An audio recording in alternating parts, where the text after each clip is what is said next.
Welcome to another day. Front was all done and pretty easy. Rear end, I didn't film the sort of dismantling everything, and I had a bit of trouble trying to get a few bits off. So I've spent about half a day freeing things off and undoing bolts and freeing off all sorts of stuff, but we've done that. I've got it all done now, I've got it all prepped and ready to go. The passenger side is all done and ready to go. I've just got to bolt suspension back in, put the brakes on, and that's done. I've done everything that I need to do. Passenger side, driver's side, I'm just going to explain to you a little bit about what's what and what we're doing at the moment. So, when you remove your standard spring, which is quite a big spring, the best thing you can do is undo both rear shocks. The reason being that you've got an anti-roll bar that links the two arms together. So if you're undo both arms will droop down. If you've got one still with the shock in, you'll be able to drop this one down, this one will stay fixed, this one will drop down, but it won't drop down enough to be able to get the spring out. So you undo both, it'll drop both down, you've got loads of play in it on the bush to move both to get the springs out, because they are quite big springs. Off the springs, the top plate we don't need, I've been that's gone already, I don't know where that's gone, I think it's in the skip. All we need is the bottom rubber off of it. Now, a lot of times these wear out and the spring wears through the point, but I'm actually quite surprised how good a condition these are in. I have got new ones, but these are in that good a condition. I'm not even going to waste my money putting new ones on it, to be honest. So this is the spring that goes in the rear.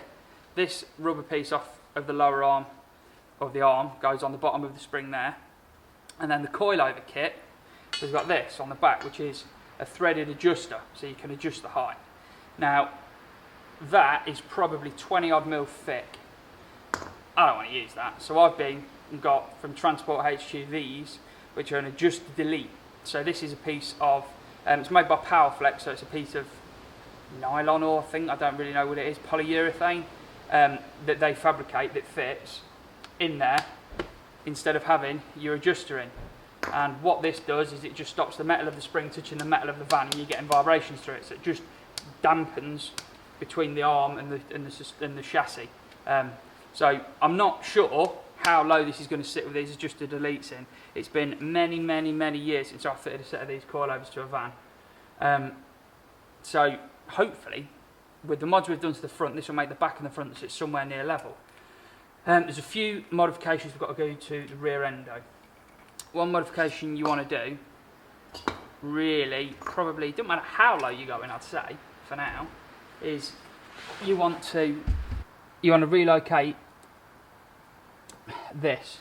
These are not the best, so we're probably going to have to try and pull a cable tie through there to hold it in place. But this is the ABS line, so whenever you go lowering a vehicle, as much as you can, then you go out and drive, and then instantly the ABS light comes on the dashboard. Chances are you've crushed this cable between the chassis here and this arm, so you want to make sure this is well out of the way, and we'll re-drill 2 holes in the side to put that in. Now on this it is a, if I can read it, 6mm drill bit, so we'll work out about where we want to put it. We'll put it about there.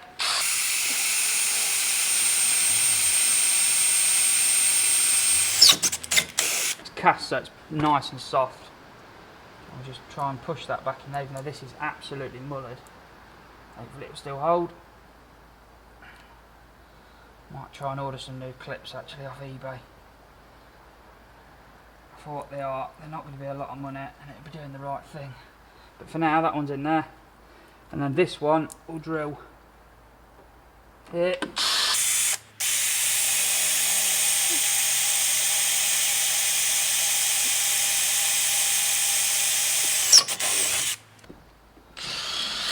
Clear that top hole. Now this one is absolutely done, so I think what we'll do is get a cable tie and pass that through.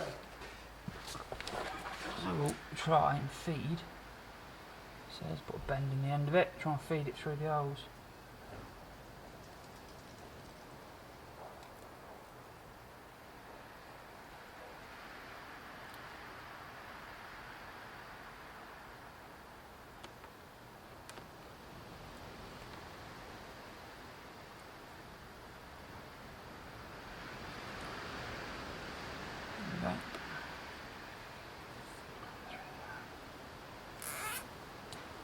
Make sure it's away from the top of the arm. Now we shouldn't catch that on the chassis as we go over bumps. Now I don't think this is going to be anywhere near low enough to worry about that, but it really is just worth doing it. It took what, 2 minutes to do? You might as well do that. Now, next thing we need to do, which, where's the torch? We'll try and get it lit up to show you. We've moved the ABS light. Now coming under the van, because we're going to be lowering this quite a bit, we need to cut this down. Now this is the bump stop tube. So in here is a piece of rubber that knocks on this to act as your bump stop. Now because the springs are so short, they'll sort of bind on each other and create their own bump stop.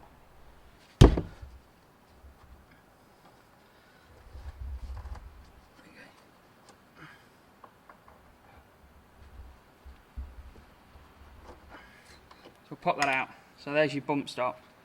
Now inside there, about 25mm up I think it is. So about an inch up, I'm sure it's about an inch-ish, about an inch up is the platform that this sits onto. And we want to cut this off to about, we want to cut it off to just the underside of that plate. Reason being, if you cut it there, it should give you enough clearance for these 2 points being together when the spring's on. But then in theory, well, the other side works pretty well. If we cut it off to that point, when you've got the suspension on full droop for an MOT, for example, the spring can't fall out. If you go cutting it all the way up here, as soon as the suspension's on droop, certainly on this length of shock we've got, because the length of shock extended determines the droop on the suspension, your spring will just fall out as soon as you jack it up, which is an MOT fail. So yeah, we're cutting as minimal off so the spring won't fall out when it's MOT'd or jacked up if you're changing wheels or anything. Now the way that I have just come up with to mark this, which actually worked pretty well the other side, this sat up to about, there's a lip on it, you see the taper there. So what I did was, I've got the lid off of a spray can of plus gas. I've put that on there like that. We've put that point to about where it is, and then that is wrapped around the tube like that, and then from that I've got some rubber gloves. So I've swapped into some latex gloves. This is on in about the right place. Just check with your finger, make you happy with where it is. I think we're happy there. Hold it with 2 fingers and then I rattle can. Black paint that I just found. And that marks a pretty nice line where you've got to cut.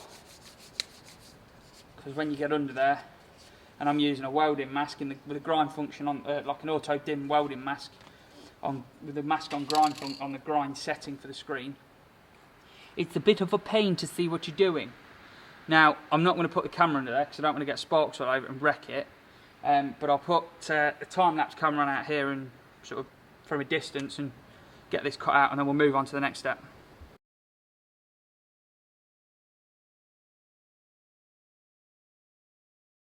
So now we've got that cut. There's the tube. It's not the most perfect one I've done. The other side was better, but that's the amount we've cut off. So like I said, it's about an inch. And inside here, there's this little cap that was inside there, and we've literally on the seam of where they join is where we've cut, and that's just fallen out.